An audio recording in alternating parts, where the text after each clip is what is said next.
The speech by Mr. Shea will be now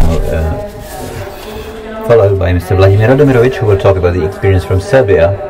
But before that, I'd like to once again put out that if you have any questions after Mr. Radomirovic stops talking, which will be about 20 minutes, we will answer all of them at once. So a colleague will go through the room, or you can put it in the bag hanging there, and then we will discuss them together. Dobry den.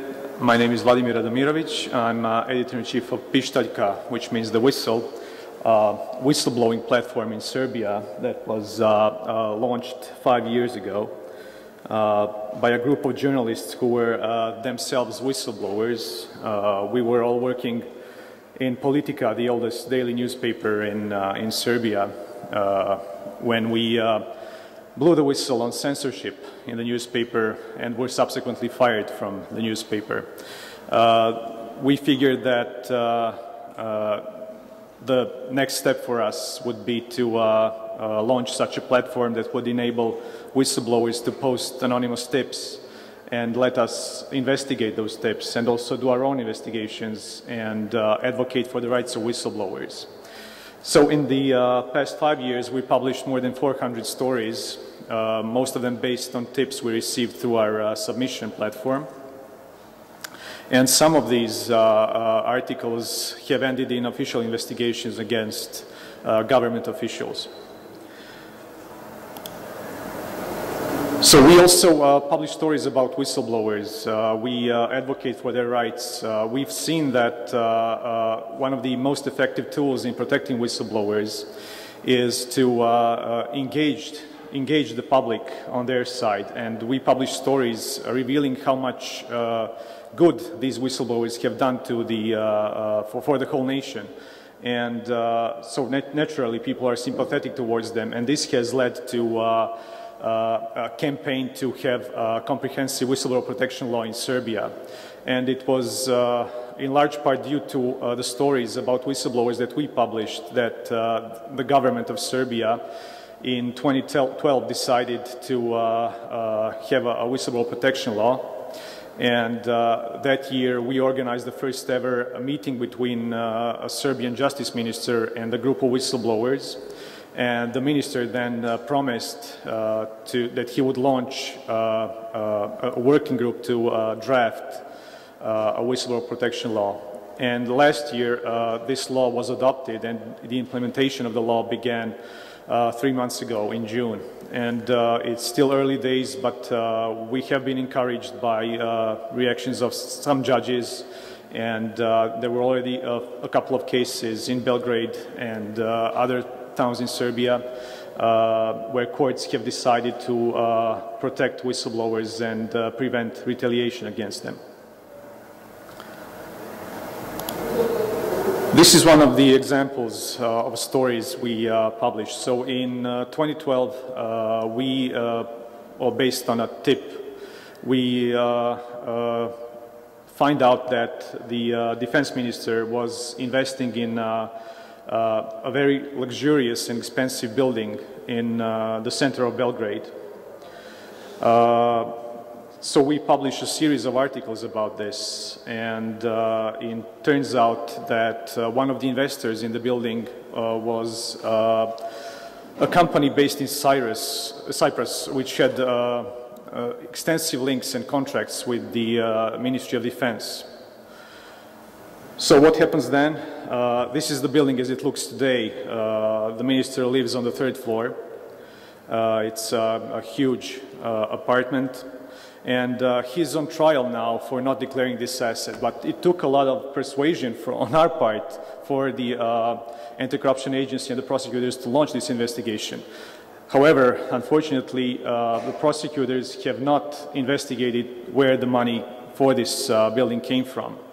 And this is the crucial thing, the crucial aspect of the whole story. It's not only that the company there registered in Cyprus was involved in the deals with the defense ministry. This company also had ties to a big Western European company that had even more contracts with the government of Serbia. And so this apartment may have been just a payoff to the minister for providing contracts to this big company. We may never find out now. Another example, this is more recent, this is from a few months ago. So based on a tip, apparently from a municipal employee in a small town in southern Serbia, the town is called Surdulica, and the average net salary there is 300 euros per month. So based on a tip, we find out that this guy, the mayor of this small town, a very wealthy businessman, who owns a construction company, he uses EU funds to pay his company employees.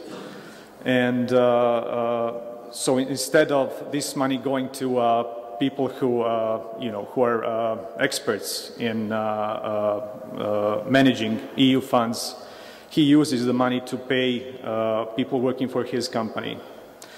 There's been no official reaction on this story, and we're still waiting for someone to investigate what's going on there. But the thing is, the mayor's party is a junior coalition partner in the government, and prosecutors are very reluctant to take on such political issues.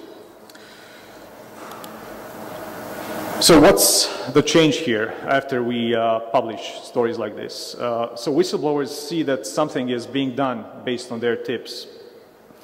And even if there's no official investigation, if prosecutors don't react, people see and are encouraged by the articles we publish, and more whistleblowers turn to us.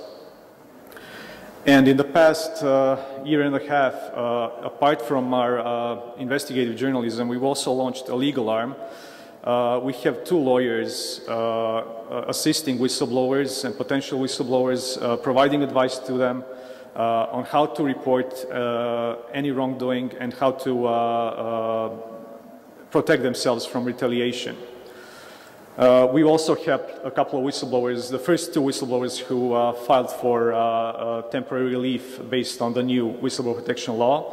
And we've been successful in advising them, because the Court of Appeals upheld appeals by these 2 whistleblowers and said that both of them should enjoy protection.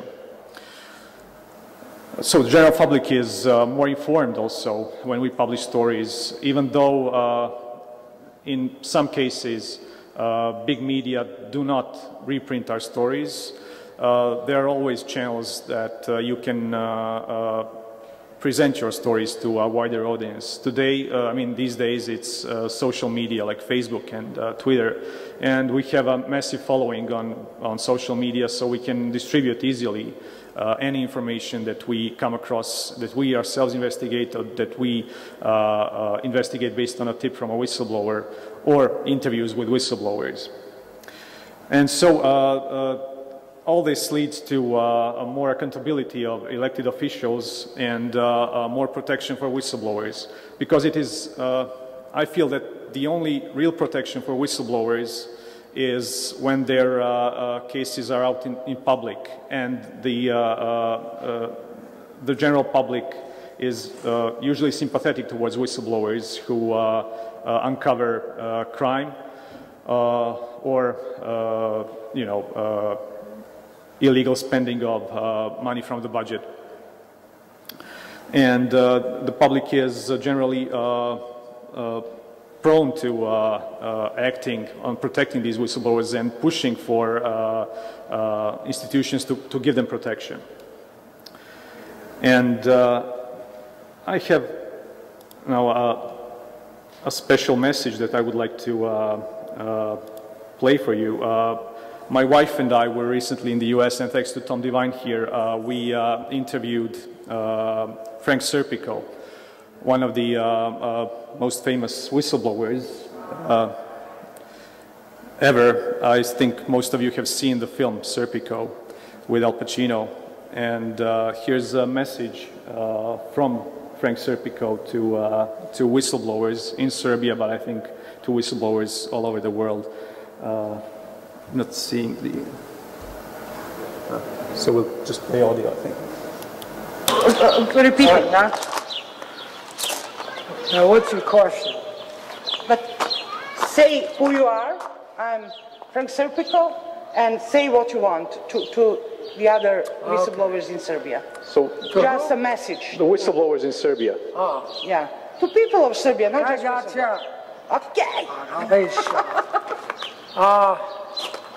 My name is Frank Serpico. I'm a retired New York City police detective, and I want to extend my respect and admiration to the police officers who came forward to expose corruption. It's very courageous. And I don't like the word whistleblowers because I like the word lamplighters better because you shed the light on corruption. And but for the whistleblowers, one bird singing alone, he only makes a few notes, but when they sing together, they make a symphony. So, good luck. That's it. Thank you.